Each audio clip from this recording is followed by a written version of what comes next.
Hello, आवाज येतोय सगळ्यांना?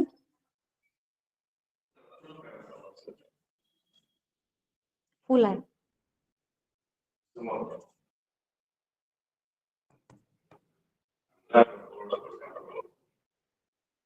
आवाज येतोय सगळ्यांना व्यवस्थित क्लिअर?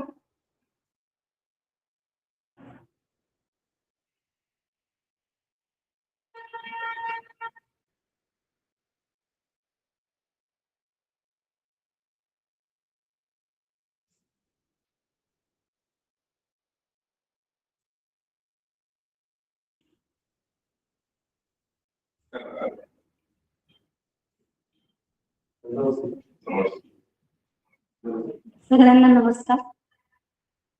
जिल्हा परिषद अहिल्यानगर प्राथमिक शिक्षण विभाग यांनी 2024 पासून जे ऑनलाईन तास सुरू केले आहेत, मिशन आरंभ या उपक्रमांतर्गत, त्यात आजच्या या तासिकेत मी प्रबोधिनी विनायक देशमुख, जिल्हा परिषद प्राथमिक शाळा शेकटे, आपल्या सगळ्यांचं मनापासून स्वागत करते. बालमित्रांनो, तुम्हाला माहिती असेल की 2024 पासून या ऑनलाईन तासिकेला सुरुवात झाली. तुम्ही पाहिलं असेल तुमचे दादा दीदी यांच्यासोबत तुम्ही हे तास जॉईनही केले असतील, आणि या तासांचं फलित म्हणजे तुम्ही जर आज पेपर वाचत असाल तर जवळजवळ 52 विद्यार्थ्यांची नवोदय परीक्षेसाठी निवड झालेली आहे. आणि आपल्या जिल्हा परिषद शाळांचा निकाल खासगी शाळांपेक्षा जास्त आहे. ही निश्चितच हे फळ या मिशन आरंभ या उपक्रमाचं आहे असं मी म्हणतो. आता सांगितलं मी की जिल्हा परिषद प्राथमिक शाळांचा निकाल खासगी शाळांपेक्षा कितीतरी टक्के पुढे आहे. खासगी शाळांना जिल्हा परिषद शाळेने आपल्या कमच मागे टाकले आहे निकालाच्या बाबतीत. तसंच जिल्हा परिषद शाळातील 52 विद्यार्थ्यांची नवोदय विद्यालयासाठी निवड झाली आहे. आणि इथे वरचे फेटे घातलेले मुलं दिसत आहेत की नाही, तर पुढच्या वर्षी तुम्ही या फोटोमध्ये दिसले पाहिजे. ठीक आहे. मग या फोटोमध्ये तुम्ही येण्यासाठी काय करावं लागणार आहे तुम्हाला? तर तुम्हाला तुमचं एक ध्येय निश्चित करावं लागणार आहे. इथे दिलेच स्क्रीनवर GOAL, गोल. गोल म्हणजे एक ध्येय. तुम्हाला तुमचं ध्येय निश्चित करावं लागणार आहे. काय ठेवणार तुम्ही ध्येय? तर आपल्याला पात्र व्हायचं नाही परीक्षेत फक्त, किंवा जिल्हा गुणवत्ता यादी हे तुमचं ध्येय नसणार आहे. तुमचं ध्येय असणार आहे राज्य गुणवत्ता यादी. आपले माजी राष्ट्रपती आणि शास्त्रज्ञ डॉक्टर APJ अब्दुल कलाम यांनी म्हटलंय की फेल्युअर इज नॉट, त्यांचा असा म्हणण्याचा आशय आहे की अपयश हे काही गुन्हा नाहीये. Failure is not crime but low aim is the crime. म्हणजे जर तुम्ही तुमचं ध्येय छोटं ठेवलं तर तो खूप मोठा गुन्हा आहे. अपयश येत राहणार. आपण सुविचार पण पाहिलाय की अपयश ही यशाची पहिली पायरी आहे. म्हणून अपयश हा काही गुन्हा नाहीये, पण जर तुम्ही तुमचं ध्येय लहान ठेवलं तर तो मात्र गुन्हा आहे. म्हणून आपल्याला आपलं ध्येय ठेवायचं राज्य गुणवत्ता यादी. मग त्यासाठी काय करावं लागणार आहे? गोल सेट करा. गोल सेट केल्यानंतर इथे दिलंय सिक्रेट टू सक्सेस, यशाचं रहस्य काय आहे? पहिली पायरी आहे स्टार्ट. स्टार्ट म्हणजे सुरुवात करा. तुम्ही एप्रिल पासून, एप्रिल नाही मी तर म्हणेन मागच्या 3री पासूनच आपण मिशन आरंभ या उपक्रमांतर्गत परीक्षेचा सराव करतोय. वेगवेगळ्या ऑनलाईन चाचण्या देतोय, हे ऑनलाईन तास जॉईन करतोय. आपण सुरुवात केलेली आहे. पुढची पायरी आहे थिंक, विचार करायचा आहे आपल्याला. 3री पायरी अनालिसिस म्हणजे विश्लेषण करायचंय की आपल्याला काय अभ्यासायचंय, नेमकं कुठले विषय अभ्यासायचे आहेत. मराठी, गणित, बुद्धिमत्ता आणि इंग्रजी या 4 विषयांचा आपल्याला अभ्यास करायचा आहे. त्याचं विश्लेषणही आपण केलेलं आहे. पुढे आहे प्लॅनिंग, नियोजन, तेही आपण केलेलं आहे.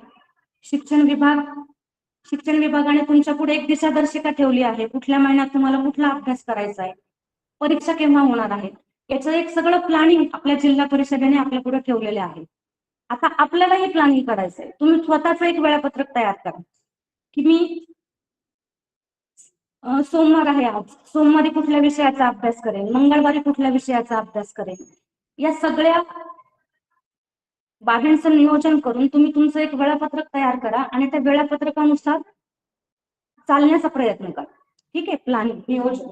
पुढची पायरी आहे ट्राय. ट्राय म्हणजे प्रयत्न करा. डू. त्याच्यानंतर पुढची पायरी do again and again. Keep on doing. आणि नंतर तुम्हाला सक्सेस मिळणार आहे. डू म्हणजे करा, तुम्ही करताय, उदाहरणं सोडवताय. पण उदाहरणं सोडवताना एखादं कठीण उदाहरण आलं किंवा सुटलं नाही ते उदाहरण, तर खचून जायचं नाही. अरे खूप अवघड आहे स्कॉलरशिप, म्हणजे मला जमणार नाही, मी नाही करणार असा अभ्यास, असं खचून जायचं नाहीये. तर करत राहायचंय. Do do again. नाही आलं, तुमच्या मित्राला विचारा, शिक्षकांना विचारा. या ऑनलाईन तासिका आहेत, त्याचे सगळे रेकॉर्डिंग आपल्या एज्यू प्रायमरी या वेबसाईटवर उपलब्ध आहेत. ते परत परत पहा, सराव करा. Do again. परत परत जर केलं तुम्ही, कीप ऑन डुईंग, करत राहिले, सतत करत राहिले, तर यश तुमच्यापासून लांब राहणार नाही. या स्क्रीनचा स्क्रीनशॉट घेता येत असेल तर घेऊन ठेवा. तुम्ही जिथे अभ्यास करताय तिथे लावून ठेवा. आणि कधी तुम्हाला जर असं वाटलं की नाही आपल्याला हे जमत नाहीये, तर हा मंत्र लक्षात ठेवा. Do again, keep on doing आणि डू अगेन अँड अगेन. ठीक आहे, यश तुमच्यापासून लांब राहणार नाही. राज्य गुणवत्ता यादीत तुमचा नंबर हमखास येणार.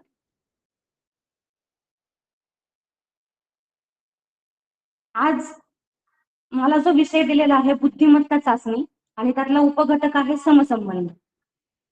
मागच्या 2-3 दिवसांपूर्वीच आपल्या शिंदे सरांनी हाच घटक घेतला, फक्त त्यांनी शब्द आणि संख्या यावर आधारित उदाहरणं सोडून घेतले. मी आज आकृत्यांसंबंधी उदाहरणं तुमच्याकडून सोडून घेणार आहे. या घटकासाठी भारांश आहे 10%. 5 प्रश्न विचारले जातील 10 गुणांसाठी. 5 प्रश्नांमध्ये मग 2 आकृत्या असतील, शब्द आणि संख्या यावर आधारित 10 प्रश्न असणार आहेत. सलग क्रमाने येतात प्रश्न आणि आपल्याला मग ते प्रश्न सोडवायचे आहेत. आकृत्या म्हटलं की खूप सोपा घटक असा आपला काहीतरी समज होतो, तो पहा कसं.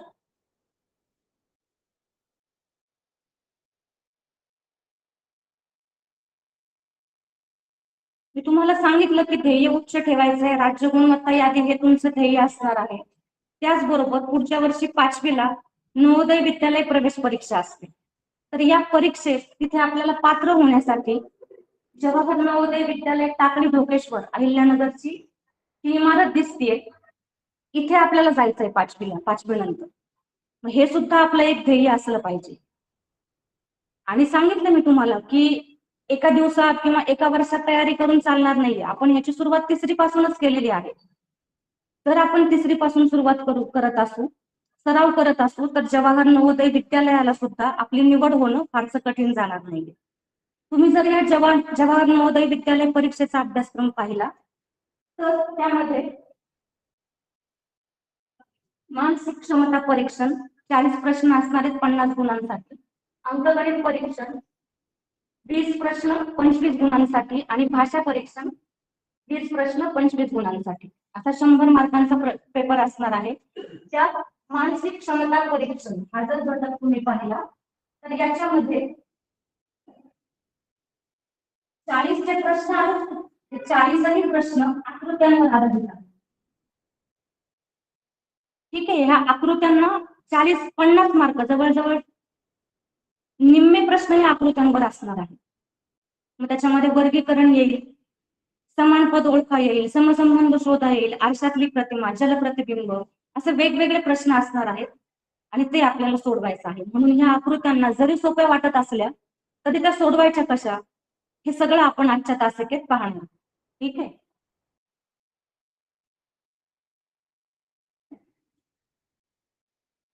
मग फक्त तासिकेपुरतं आपल्याला विचार करायचा नाहीये किंवा परीक्षेपुरतं विचार करायचा नाही आहे. हे जे सगळे घटक आहेत ना, तुम्ही जर बारकाईने विचार केला तर या सगळ्या घटकांचा आपल्या दैनंदिन जीवनात सुद्धा खूप उपयोग होतो.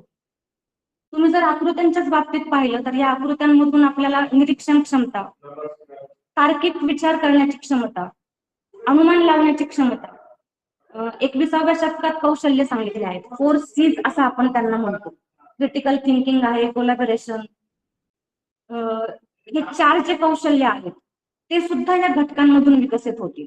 आणि दैनंदिन जीवनाशी तर आपला रोजचा संबंध येतो. कसं पहा, कालची घटना आहे. काल रविवारचा दिवस होता आणि तालुक्याला येण्यासाठी सगळेजण, आमच्या गावात बस येत नाही, डायरेक्ट फाट्यावर यावं लागतं बस मिळवण्यासाठी. तर सगळे बस मिळवण्यासाठी आम्ही फाट्यावर थांबलो होतो. गर्दी होती फाट्यावर, बसची वाट पाहत सगळे थांबले होते आणि या गर्दीचाच फायदा घेत एक दोन तरुण वेगाने, अतिशय वेगाने आले आणि त्यांनी एक आजीबाई उभ्या होत्या, चित्रात दिसतंय तुम्हाला इथे, त्या आजीबाईंच्या गळ्यातली ते मंगळसूत्र एकदम जोरात त्यांनी ओढलं आणि वेगाने ते पसार झाले. आजीबाई त्या मंगळसूत्र ओढल्या आणि खाली पडल्या. आरडाओरडा सुरू झाला, अरे कोण चोर, चोर पळाले. सगळे मग त्या चोरांकडे कुणाचं लक्ष गेलं नाही, ते पळून गेले चोर. कोणीतरी पोलिसांना फोन केला, पोलीस आले धावत, पोलिसांनी चौकशी केली की कोण होते चोर, किती जण होते. आजींना उठवलं, इकडे बाकीच्यांनी मदत केली त्यांना. पोलीस चौकशी करत असताना एक छोटा मुलगा, तुमच्याच वयाचा, चौथीतलाच, तो पुढे आला आणि त्यांनी धाडसाने सांगितलं पोलिसांना की काका, मला त्या गाडीचा नंबर माहिती. सगळ्यांना आश्चर्य वाटलं की अरे सगळे एवढे गडबडीत आहेत आणि हा छोटा मुलगा इतका पुढे आलाय, त्यांनी नंबर लक्षात ठेवलाय. कौतुक वाटलं सगळ्यांना. पोलिसांनी विचारलं की अरे सांग नंबर, सांग. तो नंबर घेतला, बाकीच्या आपल्या सहकार्यांना सांगितलं, त्या दोन तरुणांचा पाठलाग करा, त्यांना पकडलंही. त्या चोरांना आजीचं मंगळसूत्रही त्यांना परत मिळाले आणि पोलीस काकांनी त्या छोट्या मुलाचं खूप कौतुक केलं. अरे सगळे एवढे गडबडीत होते म्हणे, तू कसं काय लक्षात ठेवला नंबर. तेव्हा त्यांनी सांगितलं की सर, मी काय करतो म्हणे, आमचे 3री पासून तास चालू आहेत, परीक्षा चालू आहेत, मिशन आरंभाच्या परीक्षा होत आहेत, तर आमच्या शाळेतही रोज तास होत आहेत आणि मी ऑनलाईन तास जॉईन केले. तर आम्हाला काल परवाच आमच्या सरांनी शिकवलं होतं दोन संख्यामधला संबंध कसा शोधायचा. तोच मी नंबर प्लेट पाहिली आणि माझ्या डोक्यात ते लगेच क्लिक झालं की ह्या दोन संख्यामध्ये काहीतरी नंबर आहे. मी लक्षात ठेवलं आणि चोर पकडले गेले. सगळ्यांनी त्या मुलाचं कौतुक केलं. त्याचबरोबर आपल्या जिल्हा परिषदच्या या उपक्रमाचंही सगळ्यांनी कौतुक केलं. सांगायचं एवढंच की आपण जो काही अभ्यास करतो तो फक्त परीक्षेपुरता मर्यादित नका ठेवू, त्याचा दैनंदिन जीवनाशी सुद्धा आपल्या संबंध आहे. आता गंमत पहा, तो नंबर काय होता गाडीचा. गाडीचा नंबर होता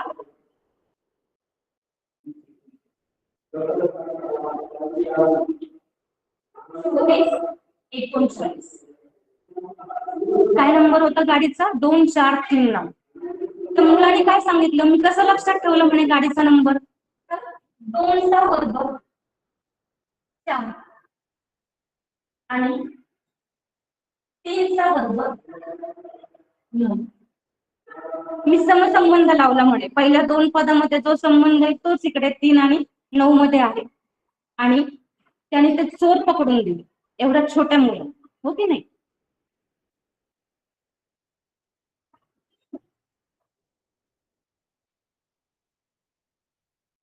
मग हाच घटक आपल्याला आज शिकायचा आहे. तुम्ही ह्याच्यापूर्वी शिकलाय आहे, फक्त आता आपल्याला आकृत्यांच्या बाबतीत हा घटक अभ्यासायचा. तर समसंबंध म्हणजे काय, समसंबंध म्हणजे समान संबंध. यामध्ये एकूण 4 पदे दिलेली असतात. या प्रश्नात पहिल्या व दुसऱ्या पदामध्ये जसा संबंध असतो तसा संबंध तिसरे आणि चौथे पद यांच्यामध्ये असतो. हा संबंध लक्षात घेऊन आपल्याला 4 पर्यायातून योग्य पर्यायी उत्तर निवडायचं असतं. मग तिथे तुम्हाला पहिलं पद विचारतील, दुसरं, कधी तिसरं किंवा चौथं, कुठलंही पद विचारलं जाऊ शकतं. या प्रश्नाद्वारे आताच सांगितलं मी तुम्हाला की तुमची तर्कशक्ती विकसित होते, निर्णय क्षमता, निरीक्षण, तार्किक विचार करण्याची क्षमता, या सगळ्या क्षमतांचा विकास या प्रश्न सोडवण्यातून तुमचा होणार आहे. आता हे प्रश्न सोडवत असताना तुम्हाला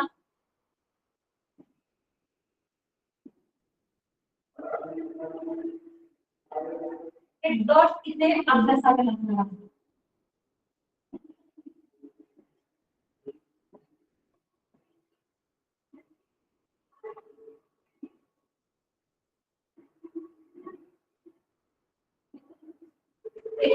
कसं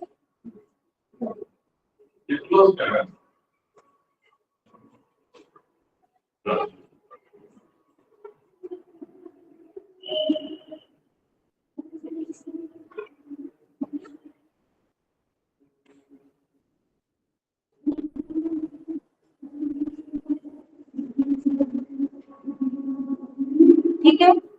डॉट असतात, 2 डॉट, त्याच्या पुढे 4 डॉट, असं तुम्हाला नेहमी दिसणार आहे प्रश्नांमध्ये. या त्याचा अर्थ काय होतो, तर जे दोन टिंब असतात एका पुढे एक,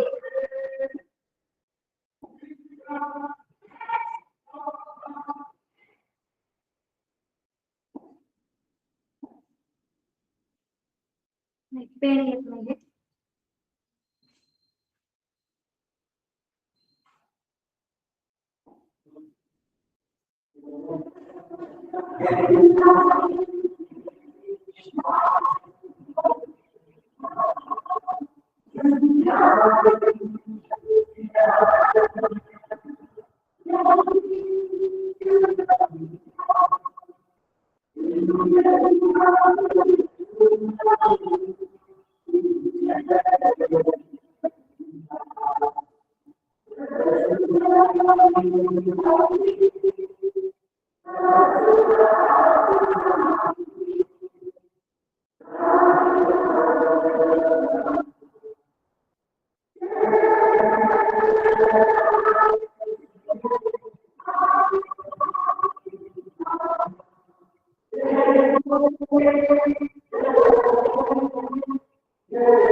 राष्ट्रगीत चालू होतं त्यामुळं वेळ गेला. ठीक आहे, पहा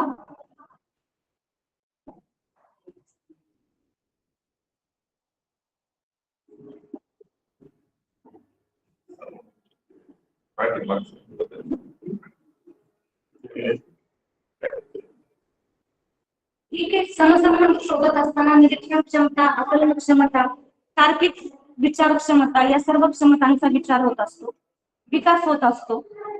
आणि आपल्याला समसंबंध आकृत्यांमधल्या शोधताना काय रचना, त्यामध्ये झालेला बदल, तिचा आकार, त्या आकृत्यांमधली संख्या, रेखाटन, दिशात काही बदल झालाय का, या सगळ्या बाबींचा विचार आपल्याला हे प्रश्न सोडवत असताना करावा लागणार आहे. ठीक आहे. आपण आता परीक्षेत कसे प्रश्न विचारले जाऊ शकतात ते पाहूया. नमुना प्रश्न दिलाय. प्रश्नाचं स्वरूप काय असणार आहे?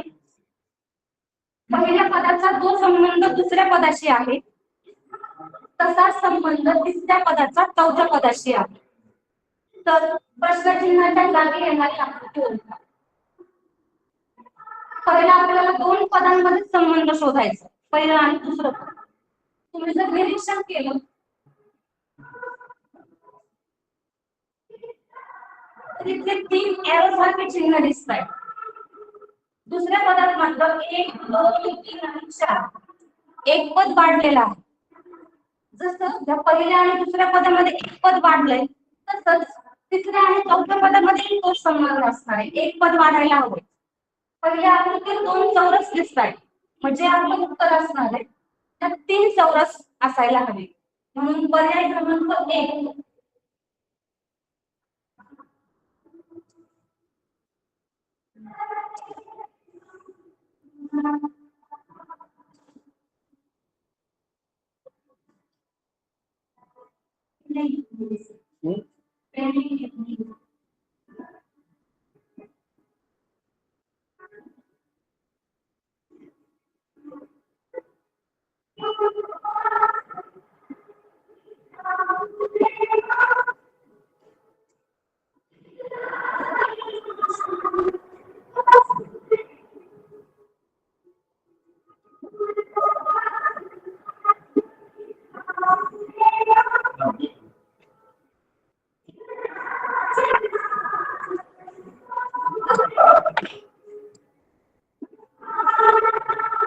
1, 2 आणि 3 एरो सारखे आकार आहे. दुसऱ्या पदामध्ये एक एरो वाढलाय, 1, 2, 3 आणि 4 म्हणजे एक पद वाढलंय. तसंच इथे व्हायला पाहिजे तिसऱ्या पदापेक्षा चौथ्या पदात एक पद वाढायला पाहिजे. असा पर्याय आहे पर्याय क्रमांक 1. ठीक आहे, तुमचा प्रश्न पाहूया. पहिलं पद आणि दुसरं पद यांचं निरीक्षण करा. जो संबंध तुम्ही शोधलाय तसा संबंध तिसऱ्या आणि चौथ्या पदात तुम्हाला लावायचा आहे आणि आपलं उत्तर काढायचं. निरीक्षण करा पहिल्या आणि दुसऱ्या पदामध्ये काय होतंय, त्यांचा आकार बदललाय का, संख्या बदलली आहे का. या सगळ्या बाबींचा विचार करा. सुरुवातीला सोपे प्रश्न घेतले त्यामुळे तुम्ही पटकन उत्तर काढणार आहात, पण जसजशी प्रश्नांची काठिण्य पातळी वाढत जाणार आहे तेव्हा सगळ्या या बारीक गोष्टींचा आपल्याला विचार करावा लागेल. इथे तुम्हाला दिसतंय की पहिल्या पदामध्ये 3 आकृत्या आहेत.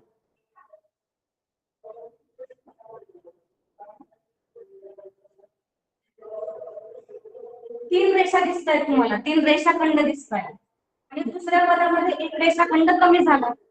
तसंच आता तिसऱ्या पदापेक्षा चौथ्या पदामध्ये एक रेषाखंड कमी व्हायला हवाय. किती रेषाखंड आहेत तिसऱ्या पदात? 1 2 3 4 आणि 5. 5 रेषाखंड आहेत. एक रेषाखंड कमी व्हायला हवाय म्हणजे 4 रेषाखंड. 1 2 3 आणि 4. पर्याय क्रमांक 2 मध्ये हे रेषाखंड दिसत आहेत 4, म्हणून आपलं उत्तर येईल पर्याय क्रमांक 2. पुढचा प्रश्न पाहूया. परत निरीक्षण करा. प्रश्नाचे स्वरूप तेच असणार आहे. पहिल्या पदाचा जो संबंध दुसऱ्या पदाशी आहे तसाच संबंध तिसऱ्या पदाचा चौथ्या पदाशी आहे. आकृत्यांचं निरीक्षण करा. फक्त पहिला आणि दुसरं पद यांचाच विचार करा आहे. हाही सोपा प्रश्न आहे. लक्षात येते आपल्याला पटकन की पहिल्या पदापेक्षा दुसऱ्या पदामध्ये एक रेषाखंड वाढलेला आहे. तसंच तिसऱ्या पदापेक्षा चौथ्या पदामध्ये एक रेषाखंड वाढवा. इथे 3 रेषाखंड आहेत. आपल्या उत्तरात 4 रेषाखंड असलेला पर्याय आपण निवडायचा आहे. तो आहे पर्याय क्रमांक पर्याय क्रमांक 1. ठीक आहे.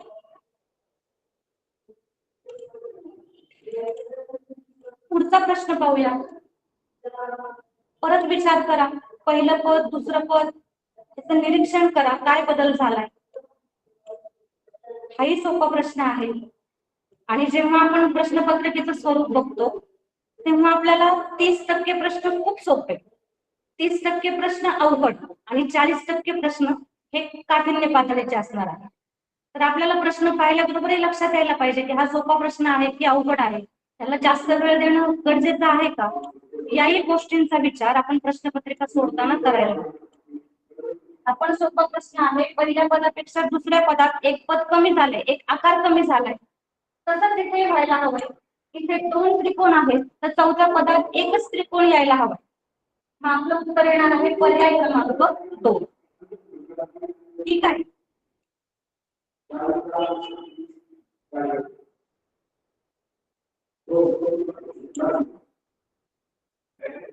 पुढचा प्रश्न येतोय तुमच्या समोर.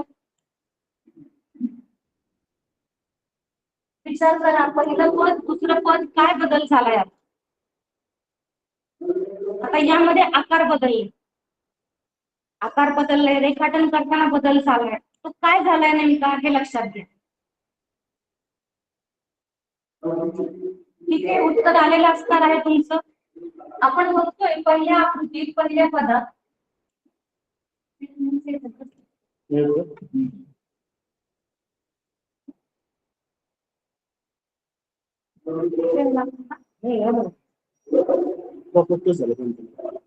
पहिल्या पदात 4 रेषाखंड आहेत.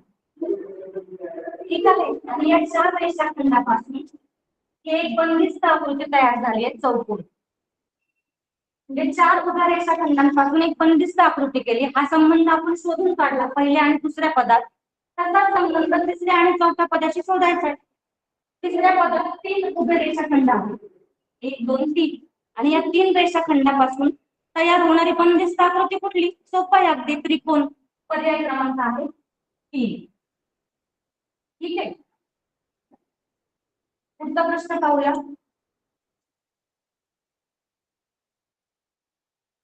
तुम्हाला जर आकृत्या क्लिअर दिसत नसतील तर स्क्रीन तुमचं झूम करा. आकृत्या तुम्हाला क्लिअर दिसतील. पहिलं पद आणि दुसरं पद यांचा काय संबंध आहे तो आधी शोधा. आणि तो शोधल्यावर तसा संबंध तिसऱ्या आणि चौथ्या पदात तुम्हाला शोधायचा आहे. ठीक आहे. शोधलाय. उत्तर आलेलं आहे तुमचं आणि बरोबर असणार. काय उत्तर आहे? पहिलं पद पहा. त्याच्यात 2 आकृत्या दिल्या आहेत, त्रिकोण आणि चौरस. आता दुसऱ्या पदात काय बदल झालाय, त्यांचे क्रम बदलला, आकृत्यांची आदला बदल झाली. पहिली आकृती दुसऱ्या जागी, दुसरी आकृती पहिल्या जागी. मग हा संबंध आपल्याला तिसऱ्या आणि चौथ्या पदाशी लावायचा. जो स्टार आहे तो 1 नंबरला येईल आणि वर्तुळ 2 नंबरला जाईल, आदला बदल होईल त्यांची. माझा कुठला पर्याय आहे?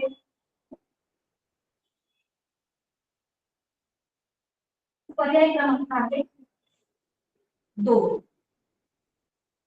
आणि इथे एक पद्धत तुम्हाला आणखी सोपी जाणार आहे. जेव्हा खूप गुंतागुंतीची आकृत्या येतील त्यावेळेस पर्याय कट पद्धत ही तुम्हाला अवलंबावी लागणार आहे. काय आहे पर्याय कट पद्धत? तर इथे पहा, प्रश्न आकृतीत तुम्हाला इथे तिसऱ्या पदात स्टार दिसतोय, उत्तर आकृतीत इथे कुठे स्टार दिसत नाहीये, 3 पर्याय. मग हे 3 पर्याय येणारच नाही, हे 3 पर्याय कट करून टाका लगेच. आणि स्टार असणारा पर्याय फक्त एकच पर्याय आहे, पर्याय क्रमांक 2.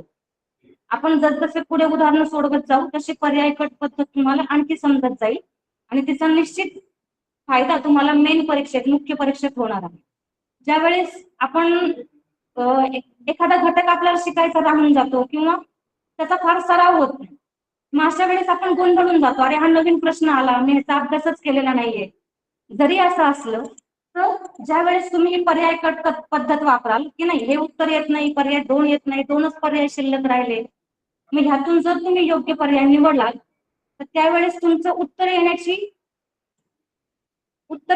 50% तुमचे जास्त तुम्हाला संधी मिळतात आणि आपण गुणवत्ता यादीकडे जाण्यासाठी सज्ज होतो. ठीक आहे.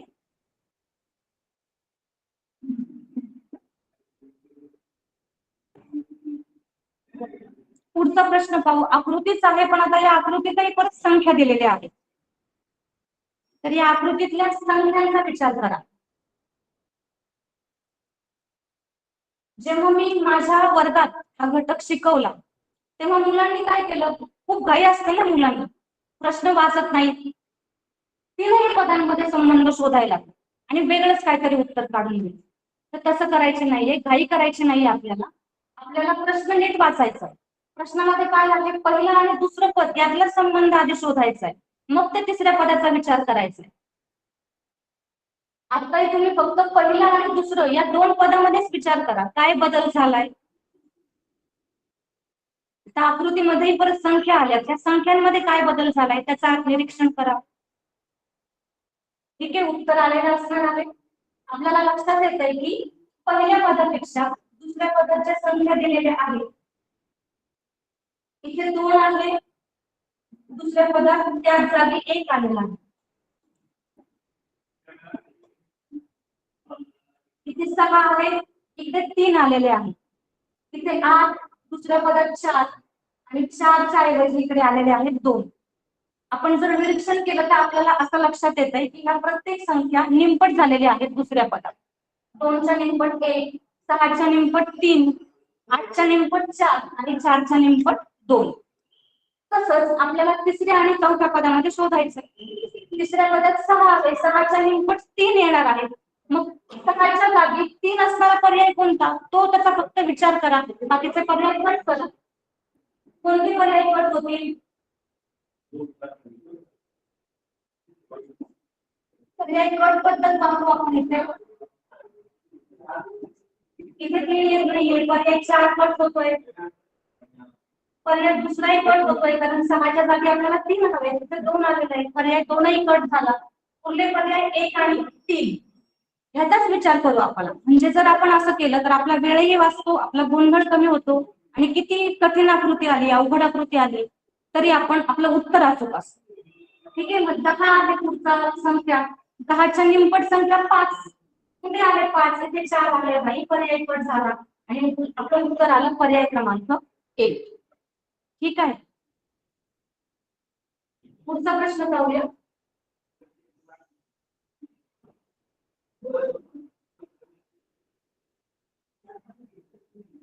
प्रश्न तुमच्या समोर आहे. पहिल्या 2 पदांचाच फक्त आधी विचार करा, काय बदल झालाय प्रश्नामध्ये.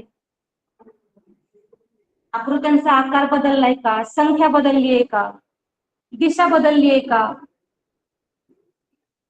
रेखाटन करताना काय बदल झालाय का, या सगळ्या बाबींचा विचार करा आणि तुमचं उत्तर काढा. आलंय उत्तर? ठीक आहे, पाहूया बरोबर येते. पहा इथे बाण आहेत दोन,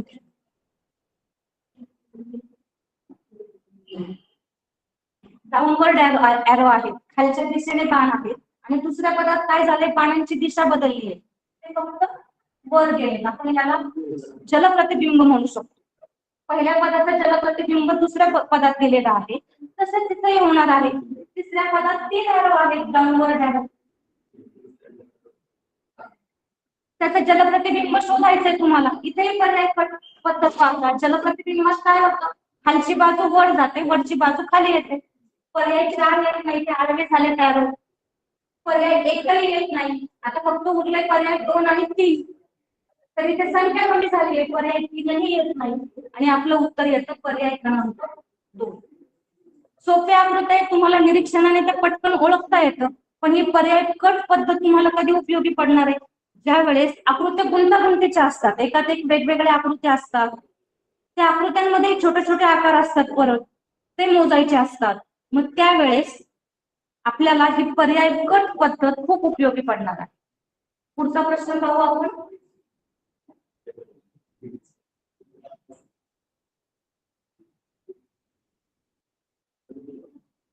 निरीक्षण करा पहिल्या आणि दुसऱ्या पदाचं. काय फरक झालाय दोन आकारांमध्ये? इथे पूर्ण आकार बदललाय, मग त्या 2 आकारांमध्ये काय संबंध आहे का, तो शोधा. आलंय उत्तर? ठीक आहे. पहिल्या आकारात त्रिकोण आहे, पहिला 3 बाजूंनी बनलेला हा आकार आहे त्रिकोण. आणि दुसऱ्या पदात काय झाले, चौकोन आला. त्याला 3 बाजू आहेत, दुसऱ्या पदातल्या आकृतीला 4 बाजू आहेत, म्हणजे एक आकृती वाढली, एक बाजू वाढली आकृती. तसंच तिसऱ्या आणि चौथ्या पदातही व्हायला हवंय. इथे 4 बाजू असलेली आकृती आहे, आता चौथ्या पदात 5 बाजू असलेली आकृती यायला हवी. मग कुठली आहे 5 बाजू असलेली आकृती? पर्याय कट पद्धत वापरू आपण. त्रिकोण येणार नाही, चौकोन येणार नाही, आता त्या 2 बाजू राहिल्या. हे सोपे आकार आहे, तुम्ही पटकन शोधताय की हा पंचकोन आहे, 5 बाजू असलेली आकृती आहे. परत तेच की जर गुंतागुंतीची आकृती आली तर ती पर्याय कट पद्धत अगदी उपयोगी ठरणार आहे. षटकोन आहे, हाही पर्याय कट होतोय. उत्तर येतंय पर्याय क्रमांक 3. पुढचा प्रश्न पाहू. आता थोडी काठिण्य पातळीचे प्रश्न यायला सुरुवात झाली. आपण मध्यम स्वरूपाचे म्हणू याला, की आकृतीत आकृती, एकात एक आकृत्या. मग आता गुंत वाढत जाणार, जसे जशी काठिण्य पातळी वाढत जाणार प्रश्नांची, तसं तसं त्यातली गुंतागुंतही वाढत जाणार. ठीक आहे, विचार करा पहिल्या पदाचा आणि दुसऱ्या पदाचा. काय बदल झाला दोन आकृत्यांमध्ये? दिशा बदलली आहे का, आकार बदललेत का, जलप्रतिबिंब, पाण्यातील आरशातील प्रतिमा, या सगळ्या बाबींचा विचार करा आणि आपलं उत्तर काढा. ठीक आहे, आलेलं असणार आहे तुमचं उत्तर. बघूया काय बदल झालाय पहिल्या आणि दुसऱ्या पदात. लंबन वर्तुळ आहे आणि वर्तुळाच्या आत एक त्रिकोण रेखा. आता दुसऱ्या पदात काय बदल झाला, तर तो आतला त्रिकोण आहे तो बाहेर गेला आणि बाहेरचं वर्तुळ आत आलं. परत आतला आणि बाहेरचा असा आदला बदल झाले. तसाच संबंध आपल्याला तिसऱ्या आणि चौथ्या पदात लावायचा. काय होणार आहे, बाहेरचा जो वर्तुळ आहे बाहेरचं ते आत जाणार आहे आणि आतला चौरस बाहेर येणार आहे. असा कुठला पर्याय आहे? पर्याय 4 येत नाही, कारण हे जवळ जवळ आले. पर्याय 3ही नाही, पर्याय 1ही नाही, कारण एकच आकार एकात आलाय. म्हणून आपलं उत्तर पर्याय क्रमांक 2.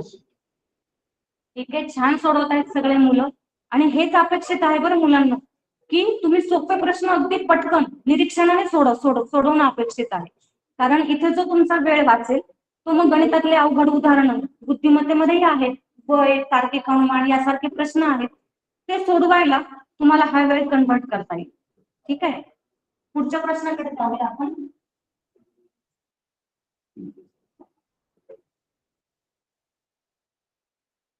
त्याआधी पुढचा प्रश्न पाहण्याआधी हे प्रश्न सोडवत असताना फक्त बुद्धिमत्ताच नाही तर मराठी, गणित, कुठलाही विषय असो, ज्या वेळेस आपण नवीन ठिकाणी एखादी परीक्षा देण्यासाठी जातो त्यावेळेस तिथलं वातावरण, मुलं वेगळे असतं, सगळे पर्यवेक्षक समोरचे वेगळे असतात, मग आपण थोडस गोंधळून जातो आणि येत असूनही आपल्या छोट्या छोट्या चुका होतात.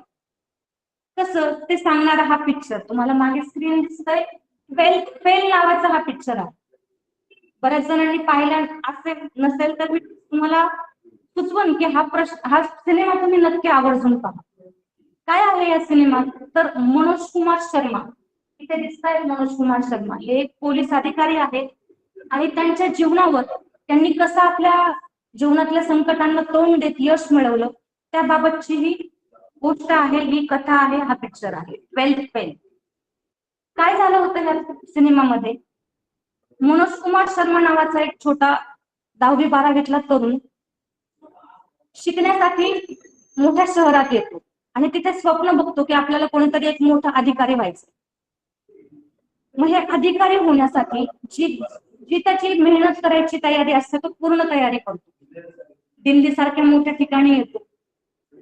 घरची परिस्थिती साधारण असल्यामुळे दिवसभर काम करायचं, जे काही पैसे येतील त्या पैशातून मग पुस्तकं घ्यायची, क्लासेस लावायचे आणि मग अभ्यास करायचा रात्री. हे त्याचं सगळं नियोजन त्यांनी ठरवलेलं असतं. खूप मेहनत करतो मनोज कुमार शर्मा आणि जेव्हा मोठा अधिकारी होण्यासाठी MPSC, UPSC यासारख्या परीक्षा असतात, तुम्हाला माहिती आहे त्याची सुरुवातच आतापासून झाली आहे या स्पर्धा परीक्षांमाध्यमातून. तर या परीक्षांमध्ये 3 पायऱ्या असतात, पूर्व परीक्षा, मुख्य परीक्षा आणि मुलाखत. तर ही पूर्व परीक्षा मनोज कुमार शर्मा चांगल्या गुणांनी उत्तीर्ण होतात. आता मुख्य परीक्षा येते.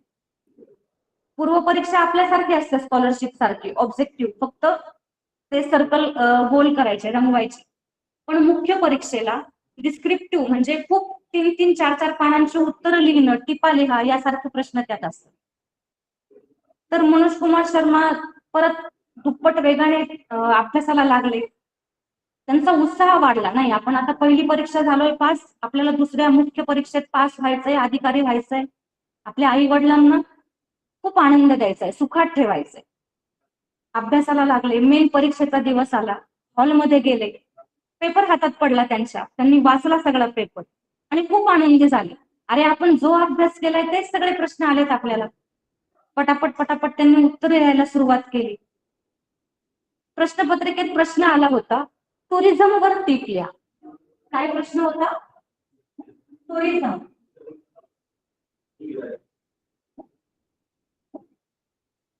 टुरिझमचं स्पेलिंग आहे TOURISM. टुरिझम.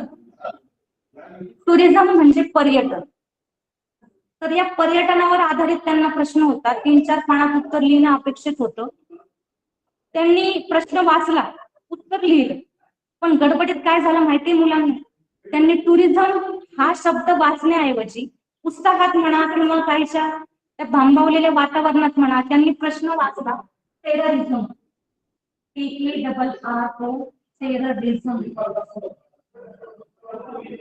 टी सगळं सारखं वाटतंय शब्दामध्ये, हाच त्यांचा गोंधळ झाला. टुरिझम ऐवजी त्यांनी टेररिझम हा शब्द वाचला. टेररिझम म्हणजे दहशतवाद.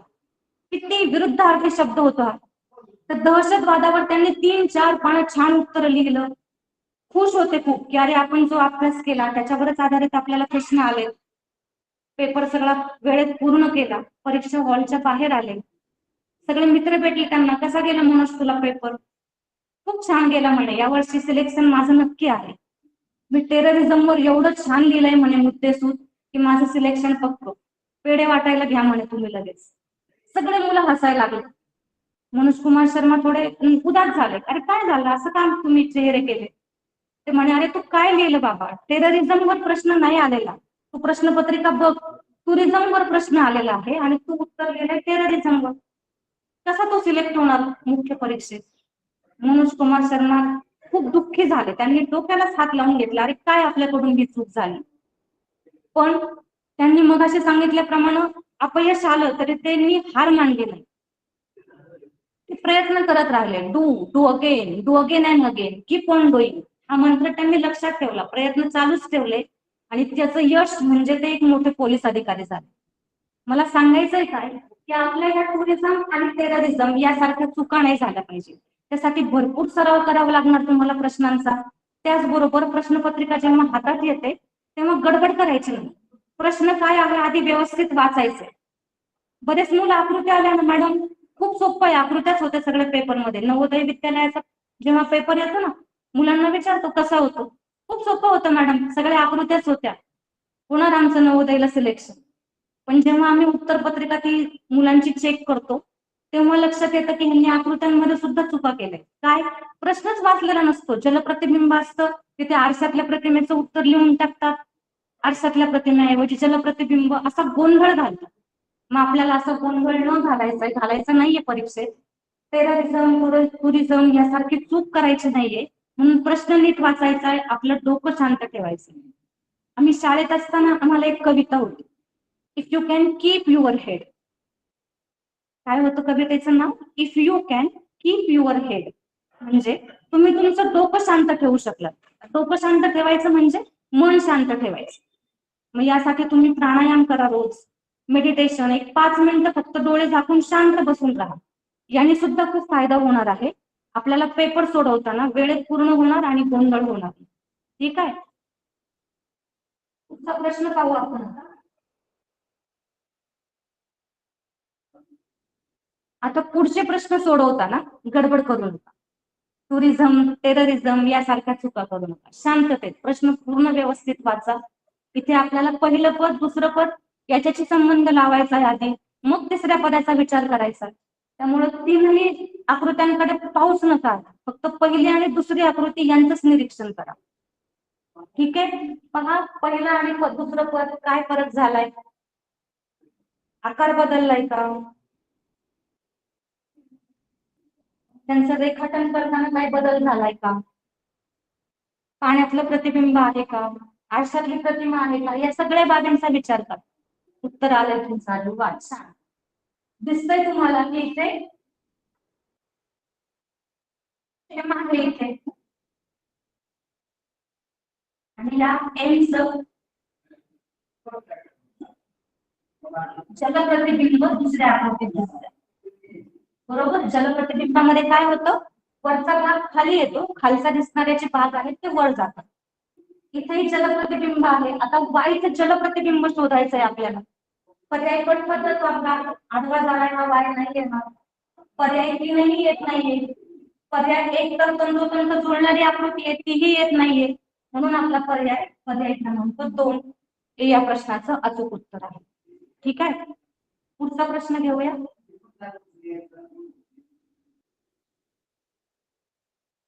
करा परत विचार. पहिलं पद दुसरं पद यांचंच निरीक्षण करा, काय बदल झालाय. आलंय उत्तर, ठीक आहे. पहा काय झालंय, इथे एक चौरस आहे, चौरसाचे 4 भाग केलेले आहेत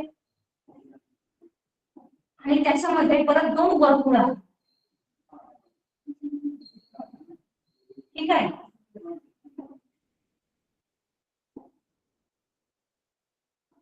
हा एक वर्तुळ दुसऱ्या पदामध्ये तो खाली गेला, त्याच बाजूला पण खाली गेले. मग आपल्याला तिसऱ्या पदातलं जे काळा रंगवलेलं वर्तुळ आहे ते खाली येईल असा कोणता पर्याय आहे हे शोधायचंय. इथे वरच राहिलाय हा पर्याय येत नाही. इथे एकाच बाजूला ते दोन्ही आकार आहेत, त्यामुळे पर्याय 2ही कट होणार आहे. इथे एकाच बाजूला ते 2 आकार आहेत, त्यामुळे तिसराही पर्याय कट होतोय आणि पर्याय 1 येऊ शकतो आपला. हा जो आकार आहे रंगवलेला तो इथे खाली आला आणि न रंगवलेलं छोटं वर्तुळ ते या पर्याया वरच्या बाजूला गेलेला आहे. पर्याय क्रमांक 1 हे या प्रश्नाचं अचूक उत्तर आहे.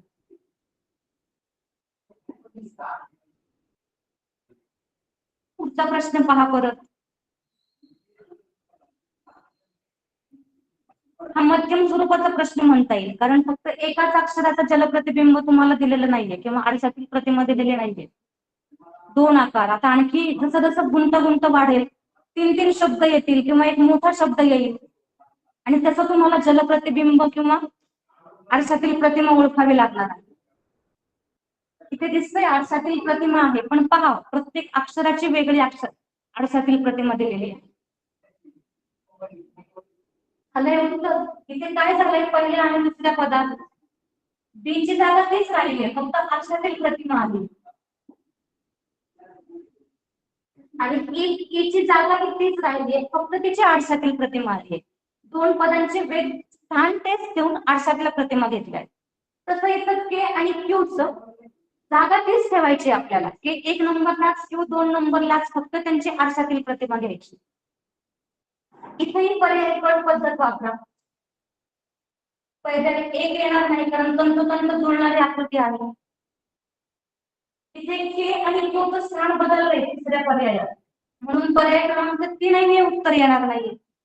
उरले पर्याय 2 आणि 4. फक्त ह्या दोन पदांचाच तुम्हाला विचार करायचा आहे. के चा आरशातील प्रतिमा मला काय येणार, दोन्हीकडे के ची आरशातील प्रतिमा बरोबर दिलेली आहे. आता राहिला क्यू.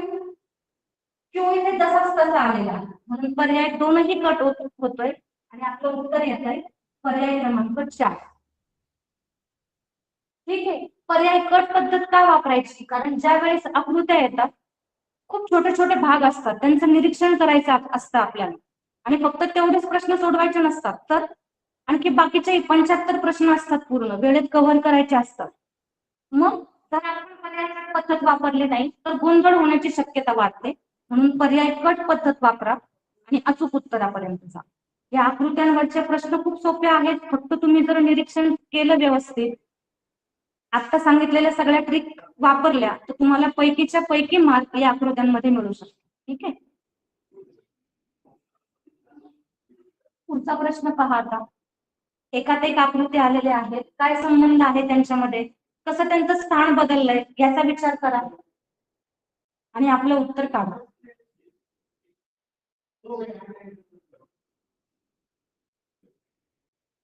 उत्तर काढताना परत इकडे तिकडे अजिबात लक्ष देऊ नका. सकाळची वेळ आहे, गडबड आहे, आई काम करतेय, बाबांनाही गडबड आहे जायची. तुम्ही काही तिकडे लक्ष देऊ नका, तुमचं पूर्ण लक्ष या आकृत्यांवर केंद्रित करा आणि आपलं उत्तर काढा व्यवस्थित. ठीक आहे. आलंय उत्तर. काय झालंय बघा, जो बाहेरचा आकार आहे चौरस तो तसाच राहिला, फक्त हा जो वर्तुळ आहे तो आत गेला आणि सगळ्यात आपला चौरस तो मध्ये आला. बाहेरच्या आकारात काहीही बदल झालेला नाही. तसं तिथेही हा जो चौरस आहे बाहेरचा तसाच राहणार आहे.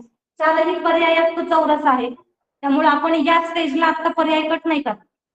आता तिसऱ्या आणि या दोन आकृत्यांमध्ये जे काही बदल झाले ते लक्षात घेऊन आपण पर्याय कट करतो. ठीक आहे. हा जो त्रिकोण आहे तो आता बाहेर यायला हवाय आणि आता सॉरी त्रिकोण आत जायला हवाय आणि चौरस बाहेर यायला हवं. आता कुठला पर्याय आहे, पर्याय 4 कट होतोय, शेजारी शेजारी आले ते आकार. पर्याय 3 ही कट होतोय कारण यामध्ये त्रिकोण आणि चौकोन हे आकारच वापरलेले नाहीयेत. उरले पर्याय 1 आणि 2. पहा आपल्याला हा चौकोन बाहेर यायला हवा, इथे आतच राहिलाय, म्हणून पर्याय 1 ही कट होणार आहे आणि आपलं अचूक उत्तर असणार आहे पर्याय क्रमांक 2. चौरस बाहेर आलेला आहे आणि त्रिकोण आतल्या बाजूला दिलेला आहे. ठीक आहे. पुढचा प्रश्न पाहू आपण.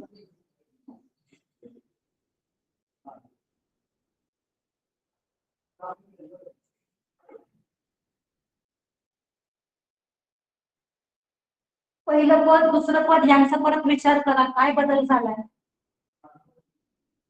आकारात बदल झालाय का, संख्या वाढली आहे का, आकारांमध्ये काही दिशा बदलली आहे का, आरशातील प्रतिमा आहे का, जलप्रतिबिंब आहे का, या सगळ्या बाबींचा विचार करा. काय अचूक उत्तर येईल ते ओळखा. ठीक आहे. आलंय उत्तर. पाहूया बरोबर येतंय का. इथे काय झालंय, एफ सारखी रचना आहे, एफ आकार आहे आणि टोकाला काही वर्तुळ दिलेली. ठीक आहे. आता जर तुम्ही हा दुसरं पद पाहिलं तर संख्या वाढलेली नाहीये किंवा संख्या कमी झालेली नाहीये, आकार जसा आहे तसाच आहे, फक्त त्याचा दिशा बदलली. कशी झाली आहे दिशा, ही पूर्ण आकृती फिरली आहे.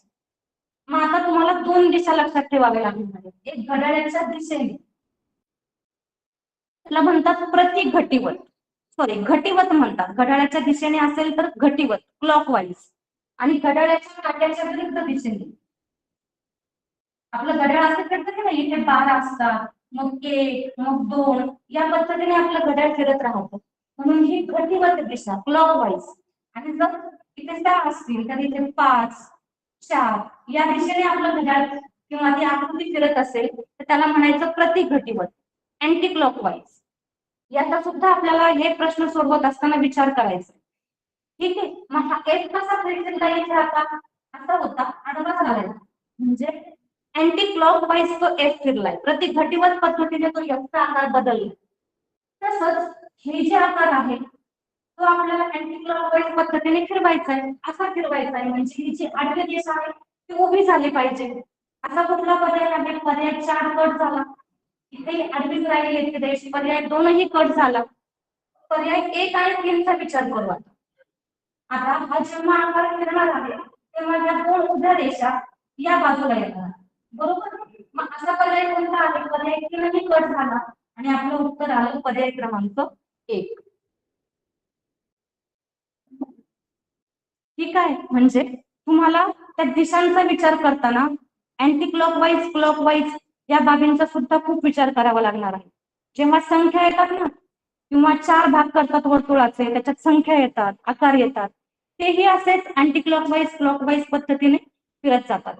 या बाबींचा नक्कीच प्रश्न सोडवत असताना विचार करा.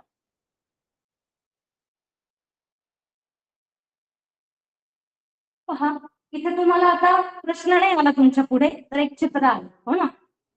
हे जे दिसत आहेत ना चित्रात, हे पाणिनी ऋषी आहे, लहानपणचे पाणिनी ऋषी. तुम्ही म्हणाल हे काय मध्येच, आता आपण हे प्रश्न सोडवतोय, हे चित्र गोष्ट कशासाठी? तर हे जे लहानपणचे पाणिनी ऋषी होते ना, त्यावेळेस आश्रम पद्धती होती, म्हणजे शाळा नव्हती त्यावेळेस. तर मुलांना शिक्षकांच्या घरी जाऊन शाळेत सगळं ज्ञान घ्यावं लागायचं. पाणिनी ऋषींनाही त्यांच्या आई वडिलांनी गुरुच्या आश्रमात पाठवलं अभ्यासासाठी. सगळे विषय शिकवले जायचे, त्यात संस्कृत हा एक विषय होता. आपण कसं मराठी शिकतो आज, हिंदी इंग्लिश, तसं संस्कृत ही एक भाषा आहे. आजही काही शाळांमध्ये ती 8वीच्या पुढे शिकवली जाते. तर पाणिनी ऋषी संस्कृत शिकण्यासाठी किंवा सगळं आश्रमातलं अध्ययन करण्यासाठी ते आश्रमात गेले, पण सगळं काम आवडीने करायचे. ते झाडांना पाणी देणं, गुरूंची सेवा करणं, आश्रमातली सगळी छोटी मोठी कामं ते मन लावून करायचे. पण जेव्हा संस्कृत विषय म्हटला की त्यांना एकदम नाराज असायचे. अरे काय हे पाठांतर, शब्द खूप पाठांतर असतं संस्कृत मध्ये, आणि त्यांना पाठांतर अजिबात आवडत नव्हतं किंवा लक्षात येत नव्हतं गुरु काय शिकवतात. मग एक दिवस सगळे मुलंही त्यांची चेष्टा करायचे, अरे हा इतका सगळी कामं मन लावून करतोय, पण ह्याला संस्कृत म्हटल्यावर असं का करतो हा, ह्याला पाठ नाही होत, ढ आहे म्हणे हा एकदम. चिडवायला लागले सगळे मुलं त्याला. वाईट वाटलं पाणिनी ऋषींना आणि ते आश्रमातून निघून गेले. दमून भागून खूप चालल्यावर सकाळी एका गावात पोहोचले. तेव्हा त्या गावात काही स्त्रिया इथे पाणी भरताना त्यांना दिसल्या. विहिरीचं पाणी भरत होत्या आणि एका दगडावर त्यांचे जे माठ होते ते ठेवत होत्या. पाणिनी ऋषींचं निरीक्षण चालू होतं. निरीक्षण करताना त्यांना असं लक्षात आलं की ज्या ठिकाणी ते माठ ठेवतायत, ते दगड दिसतायत ना तुम्हाला इथे, त्या दगडांना एक आकार प्राप्त झाला होता माठासारखा. खूप नवल वाटलं पाणिनी ऋषींना, अरे किती छान दगड घडवलेत कोणीतरी ह्या माणसाने, की ते माठ एकदम त्याच्यावर व्यवस्थित बसतायत, हालत नाही, डुलत नाही येते, पाणी व्यवस्थित ओतता येते सगळ्या महिलांना. पाणिनी ऋषींनी विचारलं तिथल्या आजींना, आजी कोणी बनवलेत हे घडवलेत हे दगड इतके छान, की त्याच्यावर हा माठ एवढा छान बसला जातोय. आजी तिथल्या सगळ्या बायका हसायला लागल्या. अरे असं काय करतो म्हणे, हे कोणी घडवलं नाही येत दगड, आम्ही खूप दिवसांपासून इथं माठ ठेवतोय ना, हे दगड आधी सरळ होते, पण रोज माठ ठेवून रोज ही भांडी ठेवून ह्या दगडाला असा आकार प्राप्त झाला. आजींचं हे उत्तर ऐकलं त्याच क्षणी पाणिनींच्या डोक्यात एक लख्ख विचार आला, की अरे नाही, आपण खूप मोठी चूक केली, आश्रमातून पळून आलो. त्याच पावली ते परत मागे गेले. त्यांनी विचार केला की अरे जर हा दगड आहे, निर्जीव आहे, याला इतका छान आकार येतोय, तर आपल्याला देवाने हात दिलेत, पाय दिलेत, बुद्धी दिलीये, मग आपण का संस्कृतचा अभ्यास करू नाही शकणार? ते आश्रमात गेले, गुरूंची माफी मागितली आणि त्यांनी गुरूंना सांगितलं की मी आता मन लावून अभ्यास करणार. आणि तुम्हाला माहितीये मुलांना, ज्या विषयाची संस्कृतची पाणिनी ऋषींना भीती वाटायची त्याच विषयाचं व्याकरण, संस्कृत भाषेचं व्याकरण त्यांनी लिहिलं पाणिनी ऋषींनी. आजही त्यांच्या ग्रंथाचा संदर्भ ग्रंथ म्हणून अनेक अभ्यासक अभ्यास करतात. इतकं ज्ञान त्यांनी प्राप्त केलं. मग आपल्याला ही स्कॉलरशिप परीक्षा असू द्या, नवोदय परीक्षा असू द्या, घाबरून जायचं नाहीये. आपण जर सराव केला, पहिल्यांदा जी आकृती सांगितली तुम्हाला, do again and again, keep on doing, हे जर करत राहिलं तर आपल्याला ही गुणवत्ता यादी, राज्य गुणवत्ता यादी किंवा नवोदय विद्यालय प्रवेश हे काही अवघड राहणार नाहीये. ठीक आहे. मुद्दाम मी तुम्हाला ही पाणिनी ऋषींची गोष्ट सांगितली कारण बऱ्याच वेळा एखाद्या परीक्षेत कमी मार्क आले किंवा एखादा प्रश्न सुटला नाही तर बरीच मुलं प्रयत्न सोडून देतात. तसं आपल्याला करायचं नाहीये, आपले प्रयत्न चालू ठेवायचे. ठीक आहे. आपण आता परीक्षेत कशा प्रकारचे प्रश्न विचारले जाऊ शकतात आपल्याला त्याचा अभ्यास करू.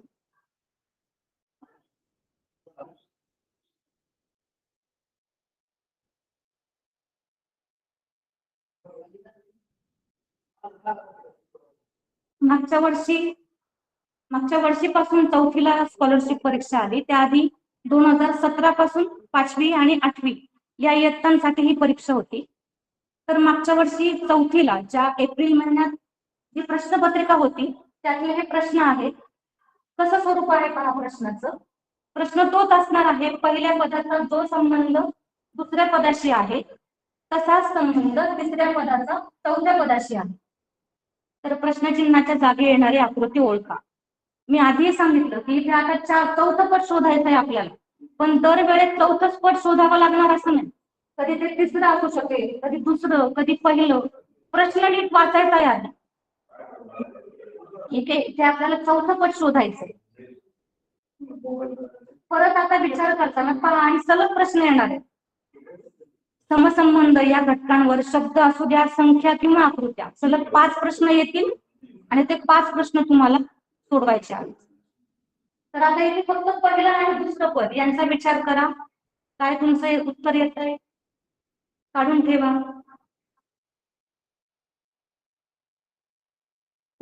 ठीक आहे. उत्तर आलेलं असणार. पहिल्या पदामध्ये 2 उभे रेषाखंड आहेत बरोबर, आणि दुसऱ्या पदामध्ये त्रिकोण झाला. म्हणजे पहिल्या पदापेक्षा एक बाजू वाढवली आहे, 3 बाजू घेतल्या आणि त्रिकोण तयार केलाय, बंदिस्त आकृती तयार केली आहे. तसंच आता इथे 3 उभे रेषाखंड आहेत, एक रेषाखंड वाढवा आणि त्यापासून एक बंदिस्त आकार तयार करा.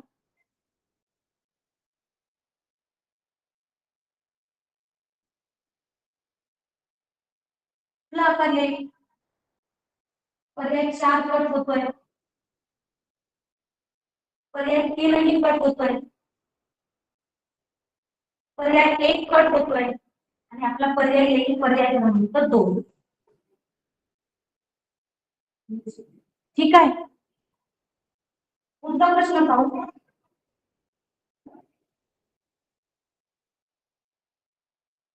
सलग प्रश्न आले. पहिला प्रश्न 70वा होता, आता हा 71वा प्रश्न आहे एप्रिल 2026 या प्रश्नपत्रिकेतला. पहिल्या 2 पदांचा विचार करा. जो संबंध आहे तसा संबंध तिसऱ्या आणि चौथ्या आकृतीत शोधा.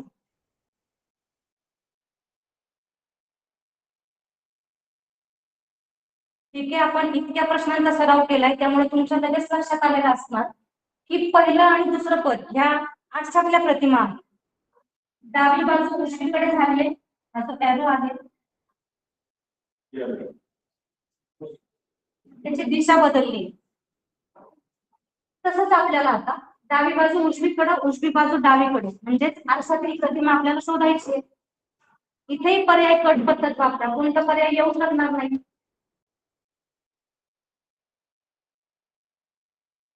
पर्याय 4 कट होतोय कारण इथे जलप्रतिबिंब घेतलंय, हा एरो खाली गेला इथे, त्यामुळे पर्याय 4 कट झाला. पर्याय 3 कट झाला कारण जलप्रतिबिंबासारखा आकार आला. उरले 2 पर्याय, पर्याय 1 आणि 2. यामध्ये निरीक्षण करा, हा एरो या बाजूला गेला पाहिजे आपल्याला, विरुद्ध बाजू. दोन्ही पर्यायात कसं आहे. मग आता वरच्या 2 आकृत्यांमध्ये काही बदल झालाय का तो आकारांमध्ये. इथे एरो आहे तसाच एरर इथेही आहे. इथेही आपल्याला आणखी ओळखता येत नाहीये कुठला पर्याय कट करायचा. आता जो हा खालचा आकार आहे, अर्धवर्तुळासारखा आकार आहे, दुसऱ्या पर्यायात मात्र त्यांनी पूर्ण वर्तुळ घेतलंय म्हणून पर्याय क्रमांक 2 ही कट झाला आणि आपलं अचूक उत्तर आलं पर्याय क्रमांक 1. ठीक आहे. आता याच्या आधी 5वीला परीक्षा होती ही, पण जरी 5वी इयत्तेत परीक्षा असली तरी प्रश्नांचं स्वरूप फारसं काही बदललेलं नाही. आपण 5वी 2017 पासून ज्या परीक्षा झाल्या 2025 पर्यंत 26 पर्यंत 26ला एक परीक्षा झाली. या परीक्षेत कसे प्रश्न होते ते आता पाहू.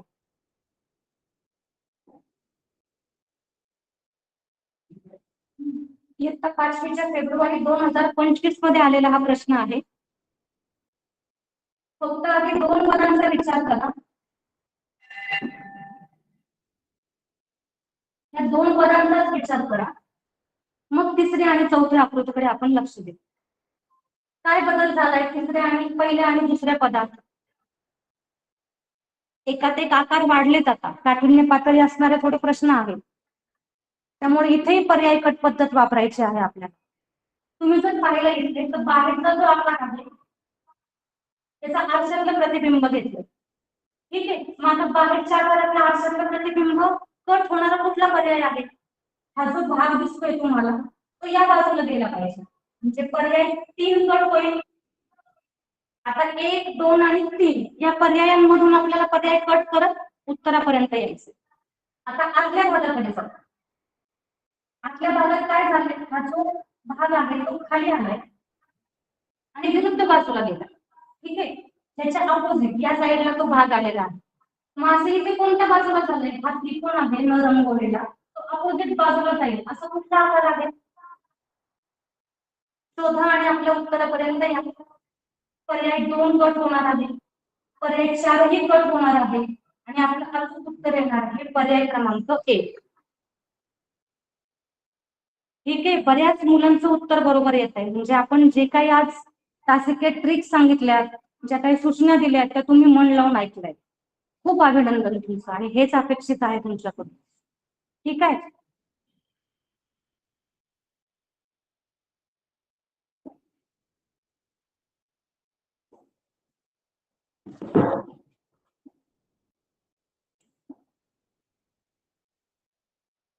आता जाता तुम्हाला एवढंच सांगेन की ही काही तुमची पहिली आणि शेवटची परीक्षा नाही, सुरुवात आहे.